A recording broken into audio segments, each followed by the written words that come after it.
Il y a des choses que même les médecins ne peuvent expliquer. Et il y a des silences qui hurlent. Cette histoire commence une nuit étouffante, de celle où même le ventilateur n'arrive pas à chasser l'angoisse. L'infirmière était nouvelle dans la maison. Elle est arrivée en blouse blanche, le cœur lourd. Elle s'appelait Elisa, et c'était du genre à écouter plus qu'à parler. On l'avait engagée pour s'occuper d'un homme qui, selon les dires, n'était plus vraiment un homme, seulement un corps. En état végétatif, alité depuis 5 ans, respirant grâce à des machines, la peau aussi fine que du papier et le regard perdu dans un néant profond. Son nom était Osvaldo Ferras, homme d'affaires célèbre dans les années 90, propriétaire d'une entreprise de construction, d'un hôtel, d'un centre commercial et même d'une équipe de football. Maintenant, il n'était plus qu'une silhouette immobile sur des draps de soie. La famille disparue. Il ne venait que pour signer des papiers ou faire bonne figure dans des événements de charité. Tout était financé par son ancien argent, soigneusement conservé par un avocat aussi froid qu'un congélateur hors tension. Cette première nuit, Elisa a suivi le protocole. Tension artérielle, fréquence cardiaque, réglage du tuyau d'oxygène. Tout était normal. Tout semblait mort. Mais lorsqu'elle s'est approchée pour administrer la perfusion, elle jure, sur son âme entière, qu'elle l'a vu. Un battement de paupières, rapide, subtil, mais clair. « Monsieur Osvaldo !» appela-t-elle, presque sans souffle. Rien. Silence. Elle s'approcha, toucha sa main, aussi froide que de la glace sous la peau. « Si vous m'avez entendu, clignez encore une fois. » Rien. Le lendemain, elle en parla à la coordinatrice. On se moqua d'elle. « C'est une illusion, Elisa. Tout le monde croit voir quelque chose les premiers jours. C'est psychologique. » Mais au 3e jour, cela se reproduisit. Sauf que cette fois, c'était différent. L'œil droit cligna. 2 fois. Elisa laissa tomber son stéthoscope et recula comme si elle avait vu un fantôme. Elle courut dans le couloir et appela un autre infirmier qui la regarda avec dédain avant de repartir en marmonnant. Mais Elisa, elle savait, elle avait vu. En fin de service, elle resta quelques minutes seule avec le patient. Elle ouvrit un livre et commença à lire à voix haute, juste pour voir s'il réagirait. Et puis, arrivé au passage où le personnage était trahi par son propre frère, Osvaldo pleura, une larme, seule, silencieuse, tombant de son œil gauche. Et à cet instant, Elisa le sentit. Cet homme entendait tout. Mais ce que personne ne savait, c'est qu'Osvaldo portait un secret dans son propre corps, quelque chose de caché, de marqué, quelque chose qui pouvait tout changer. Il y a des blessures qui se referment à l'extérieur, mais qui saignent toujours à l'intérieur. Et parfois, ce que cache la peau n'est que le reflet de ce que hurle l'âme. Elisa revint le lendemain, la tête en feu. Elle n'avait pas dormi de la nuit, se retournant sans cesse dans son lit, se demandant si elle devenait folle. Mais, folle ou pas, elle avait vu cette lame tomber, et personne ne lui enlèverait ça. Cette fois, elle décida d'agir autrement. Elle arriva plus tôt et demanda à s'occuper seule du patient ce matin-là. Elle dissimula bien ses intentions, dit qu'elle voulait créer un lien avec le cas. On se moqua d'elle, mais on accepta. Elle commença le bain calmement, serviette tiède, les gestes délicats. Elle nettoyait le corps du vieil homme comme on nettoie une vieille histoire, couverte de poussière. Et ce fut là, au niveau des côtes, côté gauche, que ses yeux s'arrêtèrent net. Une cicatrice, petite, peu profonde, mais avec une forme étrange. Ce n'était pas une marque de chirurgie, ni de chute, ni l'une de ses anciennes cicatrices d'enfance.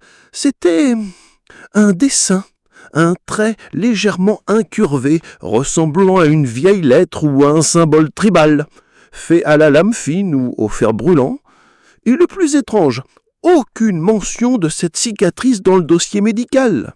« C'est quoi ça ? Hein, monsieur Osvaldo, murmura-t-elle, le cœur battant. Elle saisit la tablette de la clinique, accéda au fichier interne. Elle consulta tout l'historique du patient. 5 hospitalisations, 3 opérations, un AVC, un infarctus cérébral. Mais aucune note sur cette cicatrice. Pire encore, selon les examens, cet argent n'avait jamais été touché par un bistouri. Alors, d'où venait-elle? Elle prit discrètement une photo, puis se rendit à la cafétéria. « Léo, je peux te poser une question ?» demanda-t-elle à l'aide-soignant. « Qu'est-ce qu'il y a maintenant, Elisa? Tu vas me dire qu'il t'a dit bonjour. Non, regarde ça, juste ça. » Elle lui montra la photo de la cicatrice. Léo écarquilla les yeux. Il déglutit avec difficulté. Cette marque, c'est la même qu'un gars a retrouvé mort pas loin d'ici le mois dernier. La police a décru que c'était un truc de secte ou un rituel. Elisa sentit son estomac se nouer. « Tu es sérieux? Je te jure, c'était un symbole gravé sur la poitrine du mort, aussi, identique, sauf que le sien avait été profondément incisé. » La main d'Elisa trembla. « Léo, cette marque, elle est sur le corps d'Osvaldo, et il pleure, il cligne des yeux, il est éveillé à l'intérieur. » Son collègue rit, mais nerveusement. « Elisa, si c'est vrai, tu viens de tomber dans un trou trop profond, et peut-être sans retour possible. » On dit que qui cherche, trouve. Mais personne ne te prévient que ce que tu vas trouver peut être pire que ce que tu as perdu. Elisa passa le reste de son service comme si elle marchait sur du verre. Chaque pas dans le couloir, chaque clic sur l'ordinateur semblait résonner trop fort. Mais le pire, c'était le silence dans la chambre d'Osvaldo, un silence pesant, comme un secret mal enterré. Le soir, une fois tout le monde parti, elle retourna dans la chambre. Elle s'assit près de lit, inspira profondément et murmura.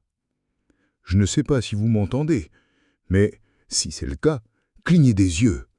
Encore, s'il vous plaît. » Rien. Et j'ai vu votre larme, j'ai vu la cicatrice. J'essaie de comprendre. Aidez-moi. Et alors, pour la première fois, le petit doigt de la main droite bougea. C'était infime, presque imperceptible, mais c'était réel. Elisa se couvrit la bouche de ses 2 mains. Les larmes jaillirent sans prévenir. Ce n'était pas un réflexe involontaire, c'était une réponse. Elle prit son carnet et écrivit « Clignement égale oui. 2 clignements égale non. Mouvement du doigt égale urgence. » Le lendemain, elle revint avec son carnet et refit le test.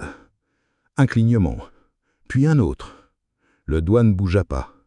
C'était comme si Osvaldo collaborait. Mais ce qui semblait être un miracle devint un problème lorsque la fille aînée d'Osvaldo apparut sans prévenir en plein après-midi. Grande, élégante, parfum coûteux et un regard de femme qui n'a jamais pleuré sincèrement. « Vous êtes qui ?» dit-elle sans même saluer. « Je suis Elisa, la nouvelle infirmière. Je m'occupe de votre père. »« Ah, une de plus. Elle ne dure jamais longtemps ici. Il ne répond pas, vous savez, hein ?» Elisa esquissa un sourire en coin, ironique. « Le silence ne signifie pas toujours l'absence, madame. Parfois, c'est une protection. » La femme fronça les sourcils. « Ne le touchez pas trop. Sa peau est fragile. J'ai déjà eu des problèmes avec des infirmières qui voulaient jouer au détective. » Elle repartit sans regarder son terre, sans un mot, sans un geste. Elle signa des papiers et s'en alla. Elisa attendit que le couloir se vide, retourna dans la chambre et murmura. « Vous connaissez cette cicatrice ?» Clignement. « C'est un membre de votre famille qui l'a faite ?» Clignement. Elisa déglutit difficilement. « C'était elle ?»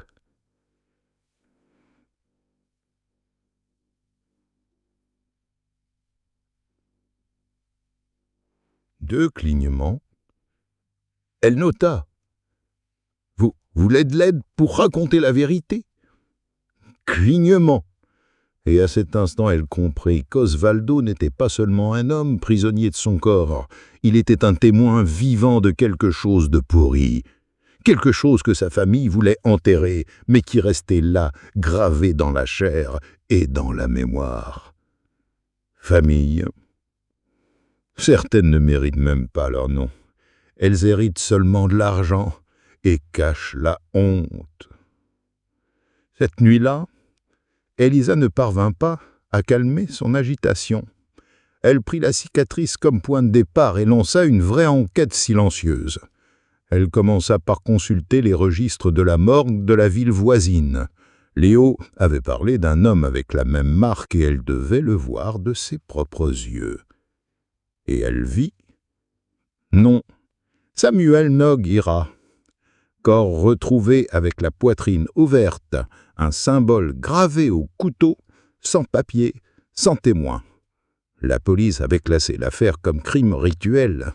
Mais ce qui attira le plus l'attention d'Elisa fut une vieille photo dans un journal local. Samuel côté d'Osvaldo, jeune encore. Ami, sourire franc, même montre, même bracelet au poignet gauche. Et là, l'illumination. Elisa retourna en courant à la clinique. Elle attendit la nuit, prit le trousseau de clés du placard de dossier restreint, qu'un des aides-soignants oubliait toujours de verrouiller, et se rendit dans la salle des archives confidentielles. Là, elle trouva une boîte poussiéreuse au nom de Ferraz. Elle l'ouvrit lentement. Photos, coupures de journaux, examens et une lettre déchirée, brûlée aux extrémités, écrite à la main. Si quelque chose m'arrive, ce n'est pas un accident. Le symbole, c'est la clé. Samuel sait, mais méfiez-vous de Claudia. Elle sait trop. Claudia, le nom de la fille. Elisa sentit l'estomac se nouer. Elle n'était plus une infirmière confrontée à un simple cas médical, elle avait trébuché sur un crime ancien, étouffé par l'argent et les apparences. Le lendemain, elle tenta quelque chose de nouveau. « Monsieur Osvaldo, vous vous souvenez de Samuel ?»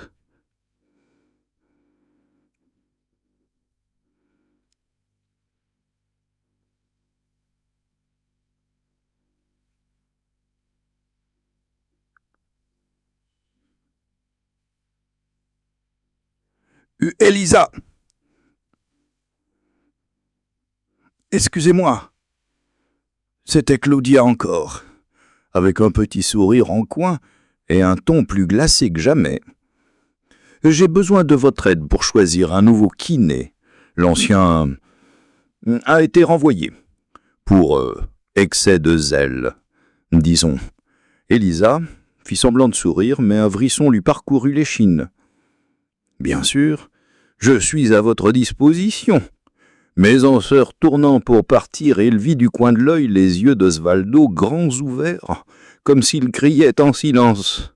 Elle nota. Claudia cache quelque chose. Samuel était un ami. La marque est une clé. Et pour la première fois, elle a eu peur d'aller plus loin. La pire sensation au monde, c'est de connaître une vérité que personne ne veut entendre, et pire encore, que certains paieraient cher pour qu'elle reste enterrée. Après cela, Elisa ne parvint plus à accomplir le moindre geste sans sentir le poids sur ses épaules. Chaque médicament, chaque signature, chaque regard en coin de l'équipe, elle se sentait surveillée. Mais elle savait que ce n'était pas de la paranoïa. Quelqu'un tentait de faire taire tout écho du passé. Et ce quelqu'un avait un nom, un prénom et la clé du bureau administratif. Elle décida alors de chercher de l'aide. Elle fixa un rendez-vous hors de la clinique avec un ancien professeur de bioéthique, le docteur Ugo Mariani. Un homme de parole douce et de regard perçant, qui avait vu plus de pourriture que n'importe qui ne saurait supporter. « Tu es sûr qu'il est conscient ?» demanda-t-il, après avoir tout écouté. « Non seulement conscient, il se souvient et il a peur. » « Et cette cicatrice, tu dis que ça ressemble à un symbole rituel. Ce n'est pas qu'une ressemblance, c'est le même que celui trouvé sur un mort lié à la famille Litide. J'ai vu les photos. Ils étaient amis. » Ugo se caressa le menton, regard fixe. « Elisa, tu n'as quitté cette maison immédiatement. Ce n'est pas seulement un cas médical, c'est un crime camouflé. Ellery ne pardonne pas à ceux qui rouvrent des vieilles blessures. Mais si je suis la seule à pouvoir aider cet homme, alors prépare-toi parce que, quand la vérité veut sortir, les loups se déguisent en agneaux. » Elisa retourna à la clinique déterminée à tout documenter, chaque clignement, chaque signal. Elle installa discrètement une micro-caméra sur l'étagère de livres. Et cette nuit-là, elle obtint la confirmation suprême. « Monsieur Osvaldo, voulez-vous raconter ce qui s'est passé cette nuit-là avec Samuel ?» Clignement. « Vous vous souvenez de l'endroit ?» Clignement. « C'était ici, dans la maison de famille ?» Clignement. « C'est votre fille, Claudia, qui a commandité ça ?» Clignement. Silence, mais pas n'importe quel silence. Un silence lourd, celui d'une réponse sans voix. Elisa fit analyser la vidéo par un ami technicien, qui confirma. Il y a mouvement oculaire volontaire et réaction émotionnelle. Cet homme est conscient. Elle contacta le ministère public. Ignoré. Elle tenta les journalistes. Rien. Elle envoya tout anonymement à une ONG. 2 jours plus tard, elle fut suspendue de la clinique. Motif ? Comportement intrusif envers un patient à haut risque. Mais Elisa savait.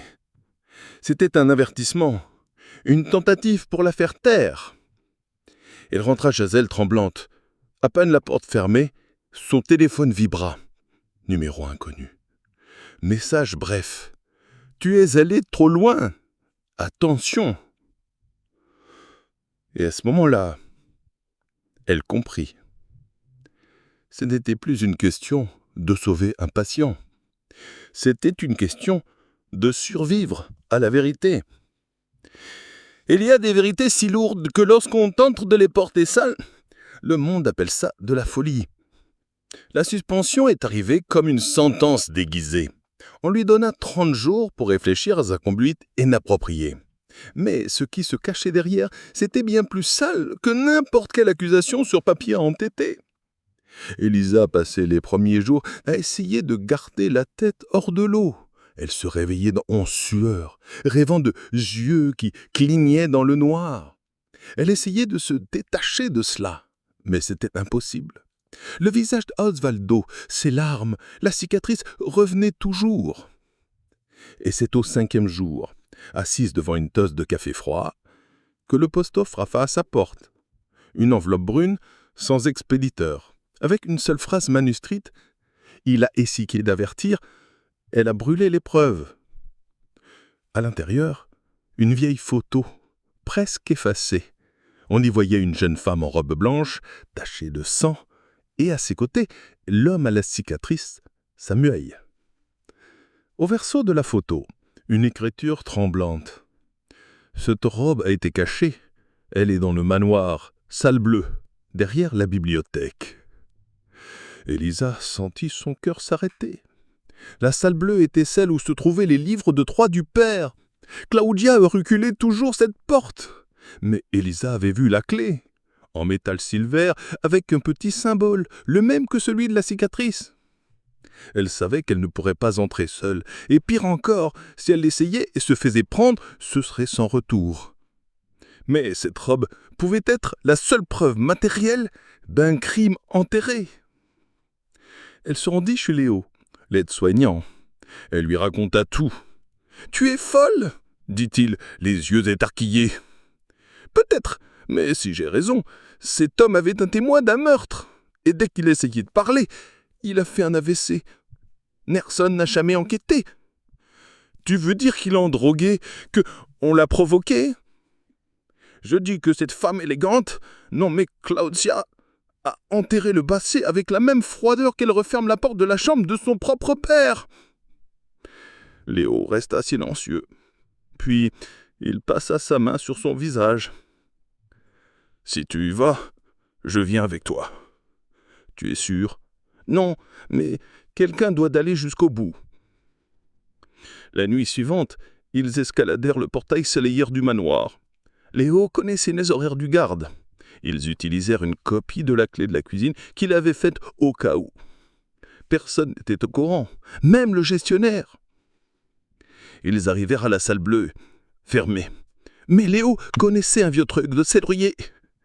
Une radiographie entre le peineux et la serrure, une poussée ferme, et la porte s'ouvrait. Élisa courut jusqu'à la bibliothèque. Elle toucha les livres, tira une fausse rangée, et là, elle le vit. Un compartiment en bois verrouillé avec un petit canard ancien. Elle le cassa avec une pince. À l'intérieur, la robe blanche, tachée, et encore humide bras droit. Et avec elle, une lettre froissée, écrite par Samuel.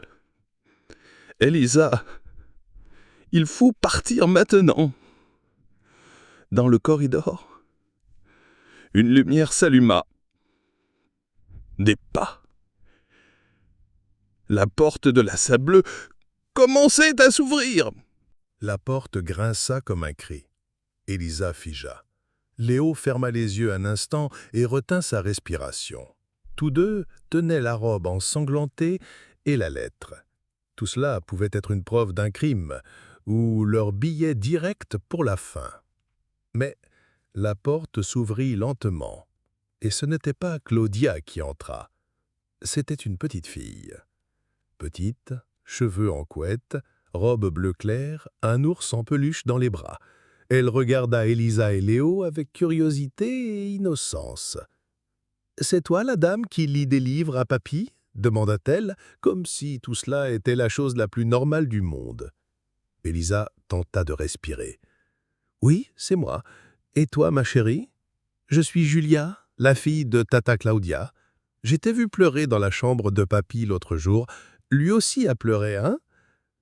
Élisa sentit sa poitrine se serrer. « Tu as vu ça ?» La fillette hocha la tête, puis fixa la robe dans les mains d'Élisa. « C'était celle de mamie, hein ?» Silence. Léo regarda Élisa, elle déglutit. « Oui, comment tu le sais ?» La petite montra le symbole brodé en bas. « Il y en a un pareil dans la chambre de papy, sous son lit. Mais maman m'a dit de ne jamais en parler. » Élisa s'agenouilla devant elle. « Julia, as-tu déjà entendu papy parler ?» La fillette hésita, mordit la lèvre, puis acquiesça. Une fois, la nuit, il a dit le nom de tonton, tout bas. « Samuel, pardonne-moi. » Cette phrase frappa comme un éclair.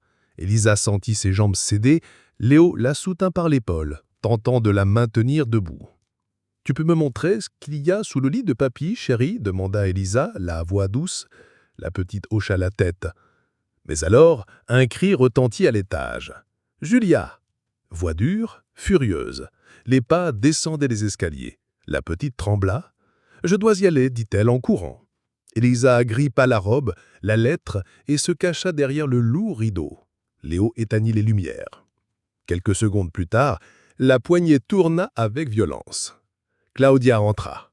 Elle regarda autour, renifla l'air avec méfiance. Silence. Elle s'approcha de la bibliothèque, fit glisser ses doigts sur les livres, fronça les sourcils, remarqua la poussière déplacée. « Qui est venu ici ?» murmura-t-elle. Son regard se fixa sur l'étagère entr'ouverte, et un instant, son visage se durcit. Mais elle ne dit rien. Elle fit demi-tour et sortit.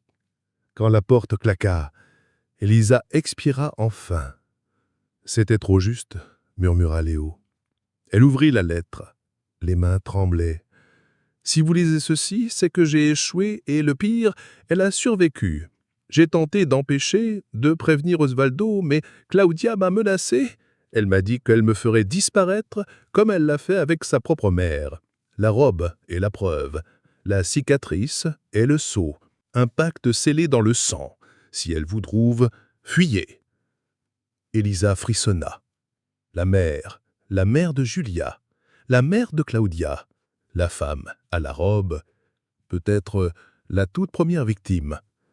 Certaines familles ne sont pas des arbres, ce sont des labyrinthes, et plus on cherche à en sortir, plus on s'y perd. Elisa passa le reste de la nuit éveillée, cachée avec Léo dans un vieux local de stockage au fond du manoir, et savait que sortir maintenant, c'était se faire repérer. Et après ce qu'ils avaient trouvé, la lettre, la robe, le témoignage de la fillette, ce n'était plus une simple affaire de santé, c'était une affaire de survie. Vers 4 heures du matin, ils décidèrent d'agir. Ils allèrent dans la chambre d'Osvaldo. La porte était mi-ouverte.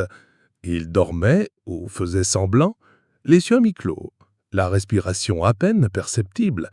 Elisa s'approcha et murmura. « Monsieur Osvaldo, j'ai vu la robe, lu la lettre, Julia confirmait. La vérité sort. » Et pour la première fois, le vieil homme bougea sa mâchoire. C'était lent, douloureux, mais clair, comme s'il voulait parler. Elisa prit un stylo, le posa dans sa main. « Si vous pouvez écrire n'importe quoi, dites-moi ce qui s'est passé. » Rien, mais il tourna la tête, lentement. Il regarda le mur.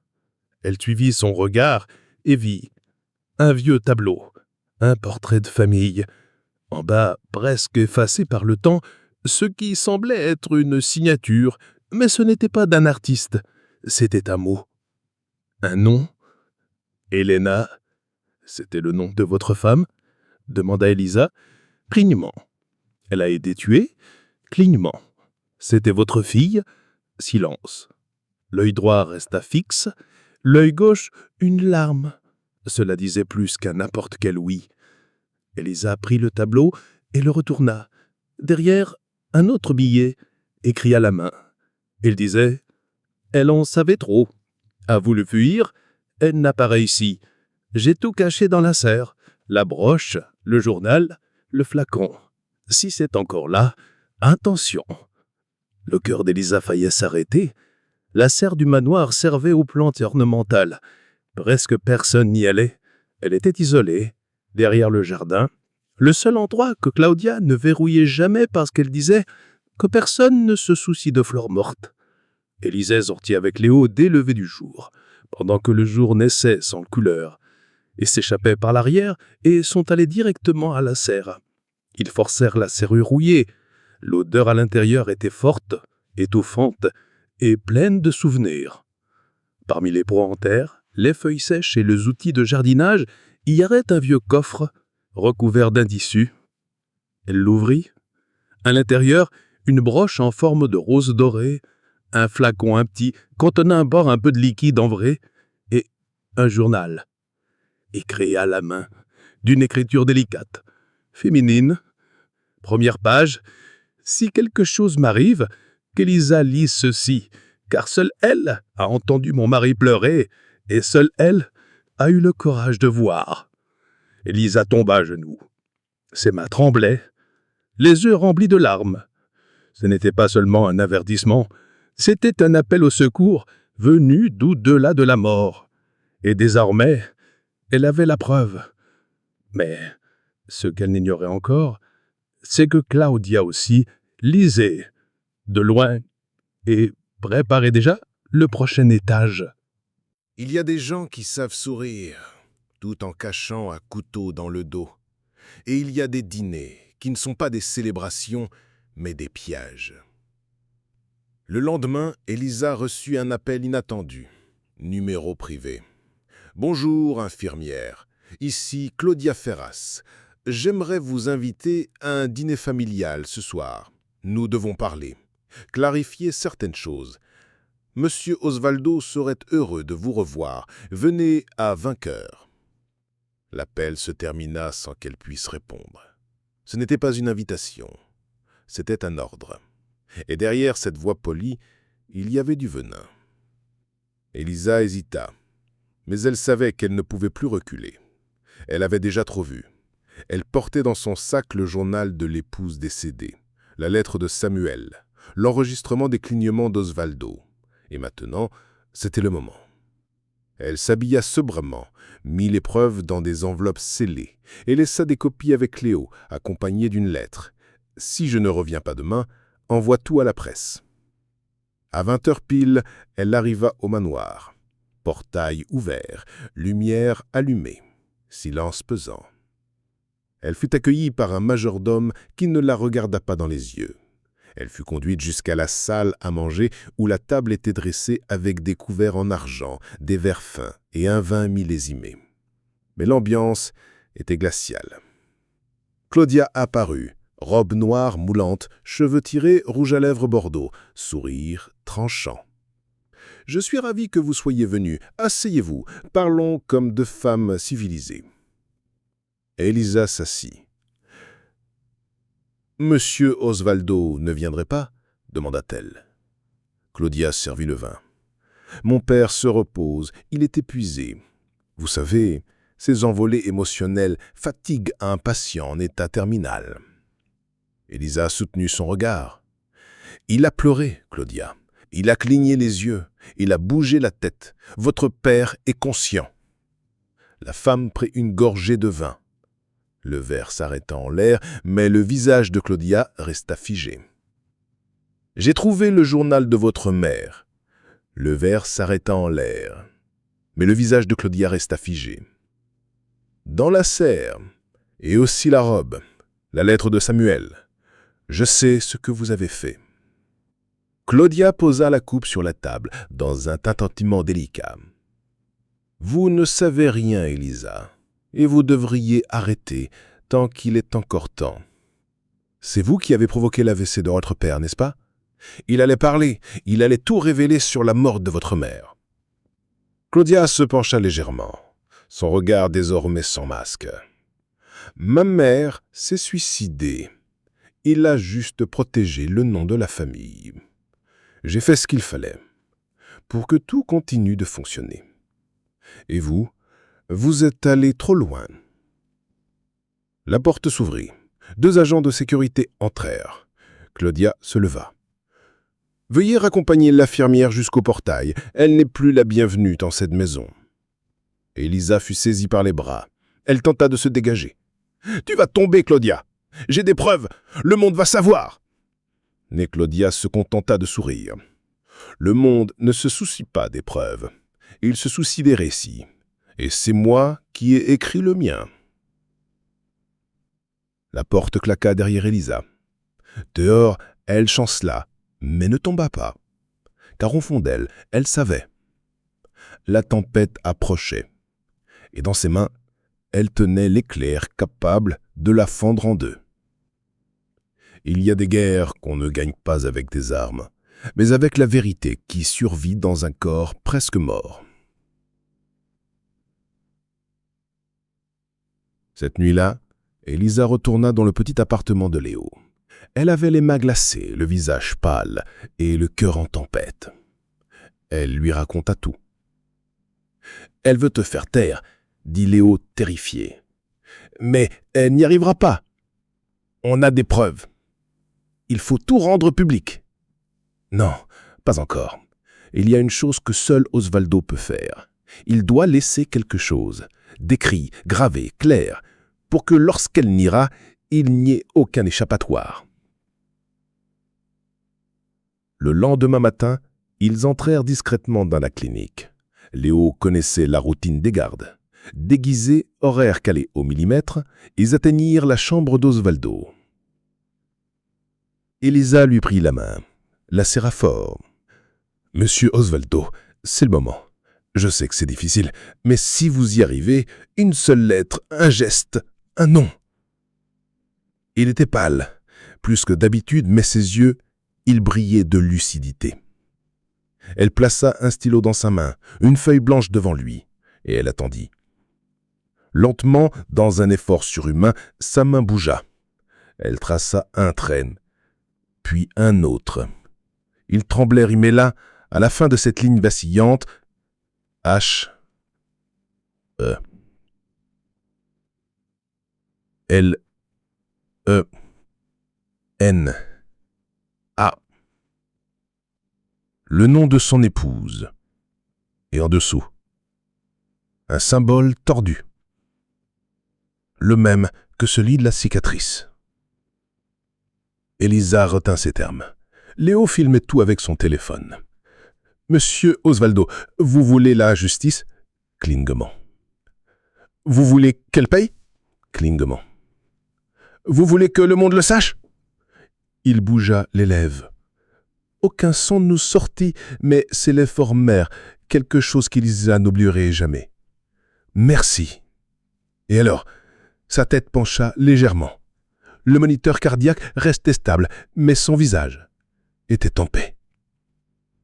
Pour la première fois depuis des années, Osvaldo semblait libre.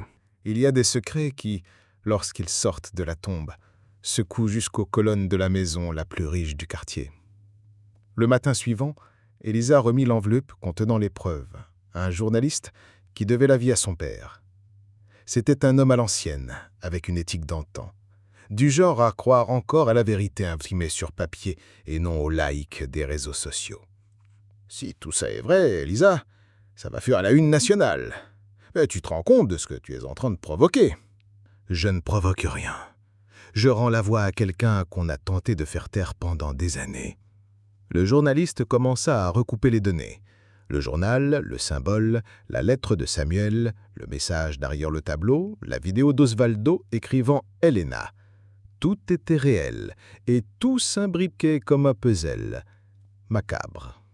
Quelques heures plus tard, le site d'actualité le plus consulté de la ville affichait « Un homme d'affaires en état végétatif écrit le nom d'une femme décédée et révèle un mystère familial ». L'article fit l'effet d'une bombe. En quelques minutes, des milliers de personnes commencèrent à commenter. L'histoire devint virale. D'anciennes infirmières ayant travaillé dans la maison se manifestèrent, racontant pression, menaces, licenciements soudains. Et plus inattendu encore, l'affaire du corps de Samuel Noguera fut réouverte par le parquet. Les journalistes campèrent devant le manoir. Claudia ne se montra pas. Mais le lendemain, l'avocat de la famille convoqua une conférence de presse. « Nous faisons face à une tentative manifeste de déstabilisation de l'héritage de M. Osvaldo Ferraz. Les accusations sont fantaisistes et il n'existe aucune preuve matérielle de crime. Nous demandons le respect de la mémoire de Madame Elena, décédée tragiquement il y a plus de 10 ans. » Elisa regardait tout depuis le bureau du journaliste. Les mains tremblaient de rage. Ils vont essayer d'enterrer l'affaire à nouveau, et vivants, s'ils le peuvent. Mais c'est là que tout bascula. Une ancienne gouvernante de la famille, Madame Teresa, aujourd'hui retraitée, vit le reportage et décida de parler. Elle donna une interview, montra des photos, des lettres anciennes et même un agenda avec des annotations suspectes à la semaine de la mort d'Elena. Et puis, le coup de grâce. La police retrouva le flacon dans la serre. Il fut envoyé pour analyse. À l'intérieur, des traces de barbiturique rares, utilisées seulement dans les hôpitaux dans les années 90. La même substance retrouvée dans le corps de Samuel. Désormais, ce n'était plus une théorie. C'était un homicide avec schéma répété. Claudia fut convoquée, et pour la première fois en 20 ans, les murs du manoir Ferraz ne protégeaient plus personne. Il y a des scènes qui ne relèvent pas du théâtre, mais de la justice. Et il y a des masques qui tombent avec un simple morceau de papier. Le procès fut fixé à une vitesse record. La pression de l'opinion publique était forte. Les médias ne lâchaient rien. Et Elisa fut convoquée comme témoin principal.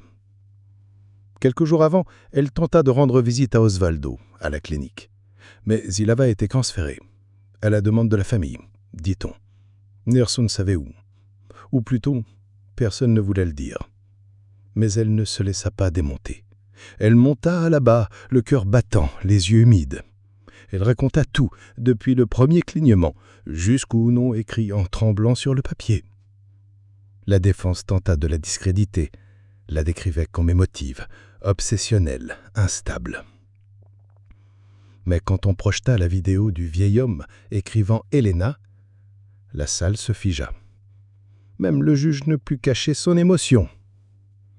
Claudia, assise à côté de son avocat, resta droite, regard fixe. Sans ciller. Mais ce fut quand on appela Madame Teresa que tout ogressa. L'ancienne gouvernante parla d'une voix ferme et termina son témoignage par une phrase coupante. Helena Ferras ne s'est pas suicidée. Elle a été poussée. Et je l'ai entendue, parce qu'elle a crié le nom de sa fille, quelques secondes avant. Le procureur demanda la détention provisoire. L'avocat tenta de gagner du temps, il fit attelle. Mais la décision fut sans ambiguïté. Claudia Ferras est placée en détention préventive jusqu'au jugement définitif, pour tentative d'homicide sur son père et soupçon de complicité dans les décès de Madame Helena Ferras et de Monsieur Samuel Noguera. Elisa quitta le tribunal, les larmes aux yeux et les épaules enfin légères après des mois de poids. Il y a des rencontres qui n'ont pas besoin de mots, parce qu'un regard dit tout ce que le cœur a crié pendant des années. 2 semaines plus tard, Elisa reçut une simple lettre, sans expéditeur. À l'intérieur, juste une adresse et une phrase. « Il veut vous voir ». C'était une maison de campagne, éloignée de la ville. Portail en bois, jardin à l'abandon, silence d'arrière-pays. Un infirmier ouvrit la porte et la guida jusqu'à une chambre avec de grandes fenêtres et une odeur de lavande. Là, il était Osvaldo, plus maigre, plus pâle, mais réveillé, pour de vrai. Sans tube, sans sonde, respirant par lui-même, yeux vifs. Elisa entra. Il sourit avec les yeux. Elle s'approcha. Louis prit la main. « J'avais promis que je ferais entendre votre voix au monde. Vous vous souvenez ?» Il bougea les lèvres, faiblement, mais audible. « Tu as été ma voix. » Elle pleura.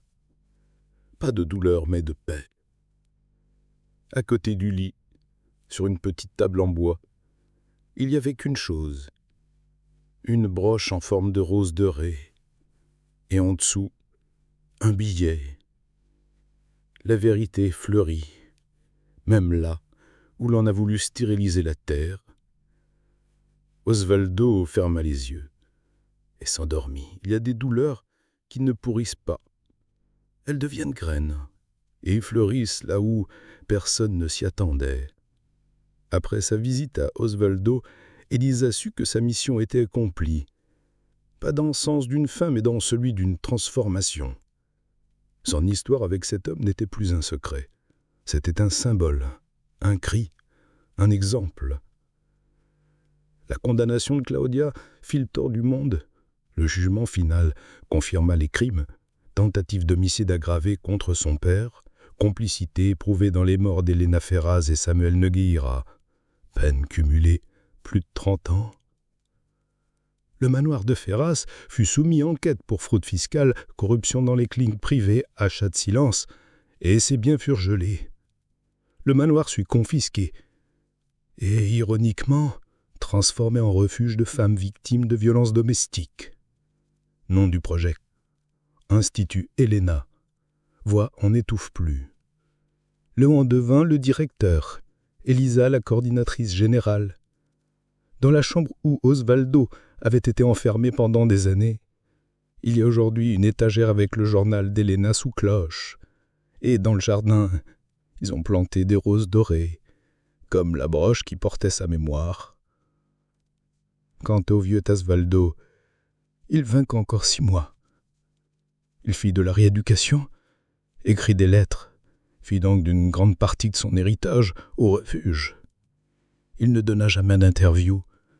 Il disait seulement « Mon histoire a déjà été racontée par celle qui a eu le courage d'écouter. » Le jour de sa mort, Elisa était là, seule, tenant sa main. Il est parti comme il avait vécu ces derniers mois, en paix, et il fut enterré avec la broche sur le cœur. Et le nom d'Héléna murdirait une dernière fois. Il y a des histoires qui ne se terminent pas quand le cercueil se referme. Elles se terminent quand quelqu'un enfin écoute et partage. Parce qu'il y a des gens qui ne meurent pas. Ils deviennent graines de vérité. Après l'enterrement d'Osvaldo, Elisa marcha seule jusqu'au jardin où fleurissaient désormais les roses dorées. Elle s'assit sur le banc en bois, celui que Héléna utilisait pour lire selon l'ancienne gouvernante. Le vent était léger, mais portait une odeur différente. C'est du renouveau. Là, broche en main, Elisa se souvint du premier jour dans cette maison. Le silence, le regard, le clignement, et elle pensa « Si je n'avais rien fait, il serait mort sans rien dire. Il aurait emporté son cri étouffé sous terre. » Mais il ne l'a pas fait, parce qu'il y a quelqu'un qui a osé écouter. Le mois suivant, l'Institut Héléna fut inauguré officiellement. Les autorités étaient présentes, les médias, des anciens patients, des gens qui, jusqu'ici, ne savaient pas où demander de l'aide. Elisa monta sur scène avec Léo à ses côtés. Elle prononça un discours simple, direct, sans fioriture. Ce lieu est pour ceux qu'on a fait taire, pour ceux à qui on a dit que c'était dans leur tête, qu'on ne les croirait jamais. Ici, on croit, parce qu'on a vu, parce qu'un homme, que tout le monde pense est mort à l'intérieur, a crié avec les yeux, et il n'a pas seulement sauvé sa propre histoire, il en a sauvé beaucoup d'autres. L'applaudissement fut long, mais ce qui toucha le plus Elisa, ce fut l'étreinte de Giulia, la petite fille d'Osvaldo. La fillette lui souffla à l'oreille « Merci d'avoir rendu mon papy à moi, même si ce n'était que pour un petit moment. » Elisa pleura, mais maintenant c'étaient des larmes légères. L'affaire inspira une série documentaire qui fit le tour du pays. D'autres cas similaires émergèrent, des personnes piégées dans leur propre corps mais conscientes. Petit à petit, des lois furent revues, des droits conquis, des protocoles médicaux mis à jour. Parce qu'une femme a cru qu'un clignement d'œil pouvait être une parole. Elisa poursuivit sa vie. Transformée, elle continua à l'Institut mais donna aussi des conférences. Elle apprenait aux jeunes soignants à écouter ce qui ne se dit pas, à lire les larmes comme des lettres ouvertes. Au fond de la salle de lecture de l'Institut, il y a aujourd'hui un mur avec une seule phrase. Quand plus personne ne m'écoutait, elle m'a entendu. Osvaldo Ferras. Et chaque jour, quelqu'un s'arrête devant cette phrase, en silence, et s'y reconnaît. Parce que ceci n'est pas seulement une histoire d'un homme riche piégé dans son corps. C'est l'histoire de tous ceux qui ont voulu crier, mais n'avaient pas de voix, et qui, peut-être un jour, n'attendaient que quelqu'un comme Elisa. Il y a des gens qui vivent en silence, mais qui ne sont pas nés pour mourir étouffés.